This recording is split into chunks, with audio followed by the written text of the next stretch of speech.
నమస్తే మిత్రులారా, నేను మీ శ్రీనివాస్ చౌహాన్ అడ్వకేట్. మిత్రులారా, ఏదైనా ఒక అగ్రిమెంట్ కానీ, ప్రామిసరీ నోట్ కానీ, ఏదైనా ఒక డాక్యుమెంట్ రాసుకునే సందర్భంలో కానీ, లేకపోతే ఏదైనా ఒక ప్రాపర్టీ రిజిస్ట్రేషన్ చేసుకునే సందర్భంలో కానీ, ఒక పురుషుడి యొక్క వేలిముద్రను తీసుకుంటే ఏ చేతి వేలిముద్రను తీసుకోవాలి, అదే ఒక స్త్రీదైతే ఏ చేతి వేలిముద్రను తీసుకోవాలి, చట్టం ఏం చెప్తుంది అని అంటే మిత్రులారా, 2010వ సంవత్సరంలో హైకోర్టు ఒక కీలకమైనటువంటి తీర్పునిచ్చింది.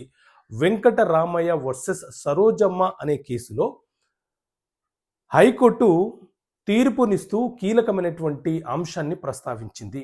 ఏదైనా ఒక డాక్యుమెంట్ మీద పురుషులకు సంబంధించిన వేలుముద్ర పెట్టే అవసరం ఏర్పడితే వారి యొక్క లెఫ్ట్ హ్యాండ్ యొక్క బొటన వేలు ముద్రని తీసుకోవాలి. అదే స్త్రీలదైతే రైట్ హ్యాండ్ యొక్క బొటన వేలు ముద్రను తీసుకోవాలి.